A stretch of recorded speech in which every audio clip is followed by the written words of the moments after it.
نحمده ونصلي على رسوله الكريم أما بعد فأعوذ بالله من الشيطان الرجيم بسم الله الرحمن الرحيم. Assalamu alaikum warahmatullahi, brothers and sisters. Alhamdulillah, we are entering the 23rd night of the blessed month of Ramadan. It's one of the odd nights, and there's a chance today that inshallah it could be Laylatul Qadr. Allah subhanahu wa ta'ala has blessed us with the month of Ramadan. Allah subhanahu wa ta'ala has blessed us with this night of the month of Ramadan. May Allah make it that we are able to witness the night of power this year. May Allah make it that we are able to finish all of our Siyam. May Allah accept our Siyam, and may Allah give us more and many more months of Ramadan after that. Alhamdulillah, we have somebody who usually does the Khatra, and inshallah I'm just a one-day replacement, and then they will be able to come back and give you a better Khatra than what I can do. Today, inshallah, we will be doing the 23rd part of the Quran, the 23rd juz. Inshallah, we will have the last part of Surah Yasin, and after that we will have Surah Safat, and then Surah Sad, and then Surah Zumar. And Alhamdulillah, this 3 or 4 surahs stay with the theme that we've gone through from the past 2 or 3 days with regards to having the stories of the messengers, and then giving us lessons out of the stories of those messengers.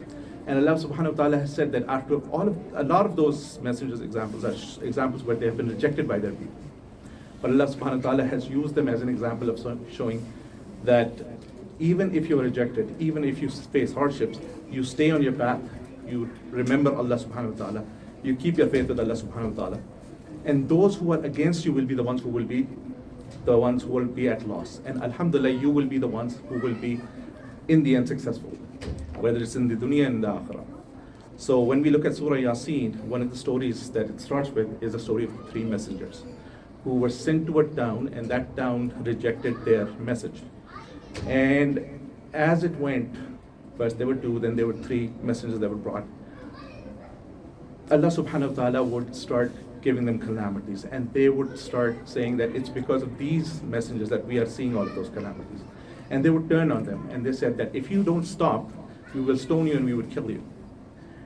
Then Allah subhanahu wa ta'ala, by His mercy, some person from the outskirts of the town comes to the people and runs to the people and tells them not to do that. What do these messengers have except for that they are doing this out of the goodness of Allah subhanahu wa ta'ala, so that they can be one of the ones who are actually the successful ones. And he says, I believe in these messengers.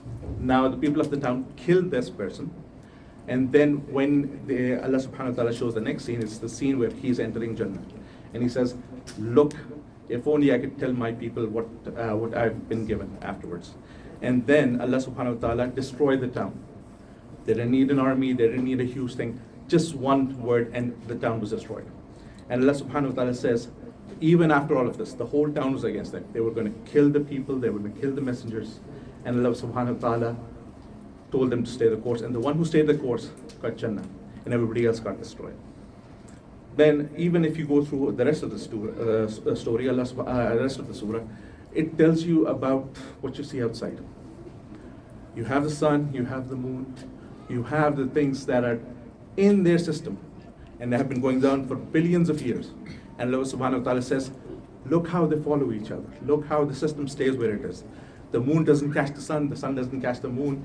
And Allah subhanahu wa ta'ala says, this is a sign that you have from us. And won't you then believe in us, how we are going to be doing about this? And then Allah subhanahu wa ta'ala also talks about it as in Surah Yasin, where we have Allah subhanahu wa ta'ala talking to us about His mercies. How out of the dead earth, we have all of these bounties that come to us. And Allah subhanahu wa ta'ala gives us all of this, keeps us filled, keeps us satiated. And then Allah subhanahu wa ta'ala gives us even more. And then we are asked to give out of our wealth to the people. And there were those who said, if Allah Ta'ala wanted to, why couldn't He have done it Himself? He's the one who's given it to us. And then they wouldn't give it. And it was a sign of the greed that we have. And Allah subhanahu wa ta'ala says that this greed they will still be in the greed when the calamity will take them over, inshallah. And it will be like, what happened here? So this was one of the things that we have to take a look at. What are we doing with the wealth that we have? And are we being generous and cognizant of the fact that Allah subhanahu wa ta'ala has given this to us? And are we being stingy with it, or are we being cognizant and thankful for Allah subhanahu wa ta'ala, and giving it back to the people who could need more than us. So that is a reflection that we have to take a look at, that we have to think about ourselves. May Allah make it that we are among those who are the successful ones, and not the ones who are not going to be successful on the day of Qiyamah. Then after Surah Yasin, we have Surah Safat.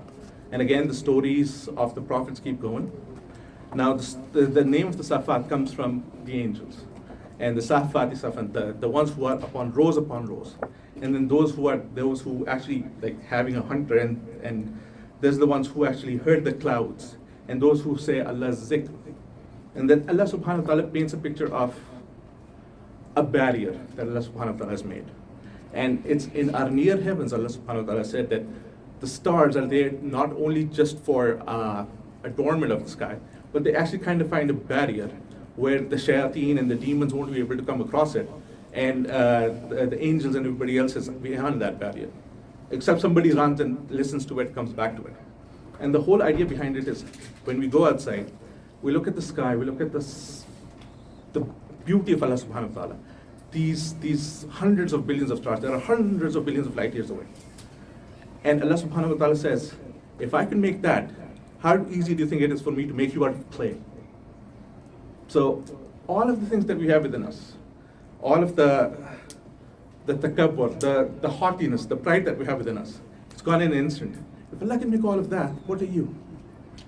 Think of yourself. Humble yourself in front of Allah subhanahu wa ta'ala. And that was the point that we got from there. And then the story goes on where Allah subhanahu wa ta'ala tells us the story of how the disbelievers will be marched to hell. And then they will be asked, and then they will be come a point where there will be question about what they were doing.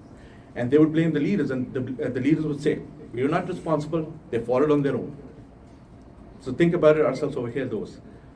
Allah subhanahu wa ta'ala is going to be asking us of everything that we are doing. What are we going to be going from this point on, and who are we going to be answering? Then among the things that we see of hell is the tree of Zaqqum. Now the people of Quraysh used to make fun of Prophet ﷺ, saying that how can a tree grow in hell? And then we see what is this tree in hell. It is deeply rooted in the depths of hell, and its fruit is like the devil's head, the devil's horns. And you have no other choice but to eat that head. And then all you have to get to drink is this boiling blend of filth. Now imagine that. We can't even stand the smell if the water is smelly. Now this is what is going to be waiting for you if you do not put yourself in the right path. And may Allah make it that we are able to go on the right path. And among the other things that we have is the story of this particular person who are in Jannah, and they talk about how you got into Jannah.